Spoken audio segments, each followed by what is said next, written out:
రాష్ట్రంలో రైతు గోస తీరడం లేదు. అన్నదాత రోడ్డెక్కని రోజు లేదు. కొనుగోలు కేంద్రాల్లో ధాన్యం రాసులు పోసి ఉన్నాయి.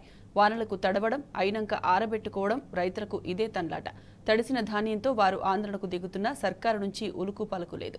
వడ్ల కొనుగోళ్లపై బాధ్యత తీసుకునేవారు లేరు. కొంటామని భరోసా ఇచ్చేవాళ్లు లేరు. సమీక్షలు లేవు. పౌర సరఫరాల శాఖ మంత్రి ఉత్తమ్ ఉన్నారో లేదో తెలియని పరిస్థితి నెలకొంది.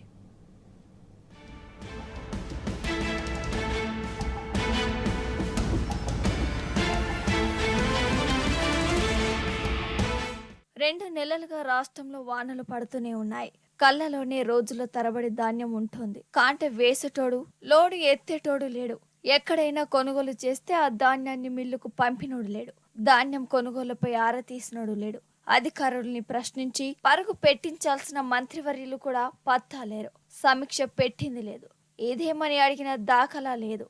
ఇది రాష్ట్రంలో ధాన్యం కొనుగోలు ప్రక్రియపై ప్రభుత్వం, అధికార యంత్రాంగం ఉదాసీనత ఫలితంగా రాష్ట్ర వ్యాప్తంగా కళ్ళల్లో ఎక్కడికక్కడ ధాన్యం ఉండిపోయింది. కురుస్తున్న వర్షాలతో ధాన్యం తడిసి రైతుల కళ్ళల్లో ఏమీ చేయలేని దైన్యం కనిపిస్తోంది. బోనస్ సంగతేమో కానీ ఉన్న ధాన్యాన్ని కూడా ప్రభుత్వం సకాలంలో కొనడం లేదని రైతన్నలు ఆగ్రహం వ్యక్తం చేస్తున్నారు. సత్వరమే మద్దతు ధరతో తడిసిన ధాన్యాన్ని సైతం కొనుగోలు చేసి ఆదుకోవాలని డిమాండ్ చేస్తున్నారు.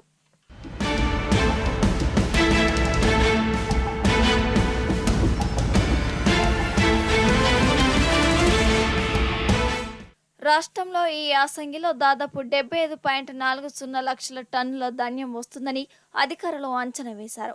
ధాన్యం సేకరణ కోసం ఆర్భాటంగా ప్రభుత్వం రాష్ట్ర వ్యాప్తంగా 7,151 కొనుగోలు కేంద్రాలను ఏర్పాటు చేసింది. నెలన్నర గడుస్తున్నప్పటికీ కేంద్రాల్లో 2,241 చోట్ల ధాన్యం కొనుగోలు ప్రక్రియనే ప్రారంభం కాలేదని తెలుస్తోంది.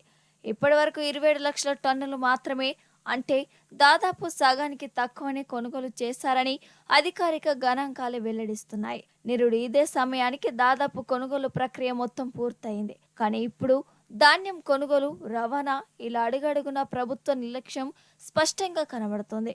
ధాన్యం కొనుగోలు ప్రక్రియ రోజుల తరబడి కొనసాగుతుండటంతో రైతన్నలు కళ్ళాల వద్దే పడిగాపులు కాస్తున్నారు. అనేక చోట్ల వర్షాలతో కళ్ళల్లోని ధాన్యం తడిసి ముద్దవుతుంది.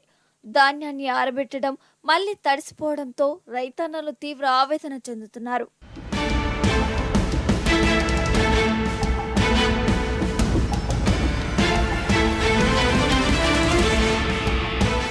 రాష్ట్ర పౌర సరఫరాల సంస్థ నేతృత్వంలోనే ధాన్యం కొనుగోలు ప్రక్రియ కొనసాగుతుంది. కొనుగోళ్లు మందకోడిగా సాగకుండా ఎప్పటికప్పుడు అధికారులకు ఆదేశాలు జారీ చేయాల్సిన శాఖ మంత్రి ఉత్తమ్ కుమార్ రెడ్డి పత్తా లేకుండా పోయారు. క్షేత్రస్థాయిలో ధాన్యం కొనుగోలులో అనేక సవాళ్లు ఎదురవుతున్నాయి. వాటన్నింటిపై ఎప్పటికప్పుడు సమీక్షిస్తూ, పరిష్కార మార్గాలను సూచిస్తూ, అధికారులను ముందుకు నడిపిస్తూ కొనుగోలు ప్రక్రియ వేగవంతంగా పూర్తయ్యేలా చూడాల్సిన మంత్రి ఇప్పటి వరకు ఒక్క సమీక్ష పెట్టిన దాఖలాలు లేకపోవడం గమనార్హం. సివిల్ సప్లై కార్పొరేషన్ అప్పులపై గతంలో హడావిడిగా సమీక్షలు పెట్టిన మంత్రి కొనుగోలు ప్రారంభమై 45 రోజులు గడుస్తున్నా ఒక్కసారి కూడా ఆ దిశగా చూసింది లేదు. వ్యవసాయ శాఖ మంత్రి సమీక్షలు నిర్వహిస్తున్నా, సీఎం సైతం ధాన్యం కొనుగోలుపై అధికారులతో చర్చిస్తున్నా కూడా పౌర సరఫరాల శాఖ మంత్రి ఉత్తమ్ మాత్రం ధాన్యం కొనుగోళ్ల ఊసెత్తకపోవడం చర్చానీయాంశంగా మారింది. దీంతో మంత్రి ఉన్నారా లేరా అన్న సందేహాలు వెలువడుతున్నాయి.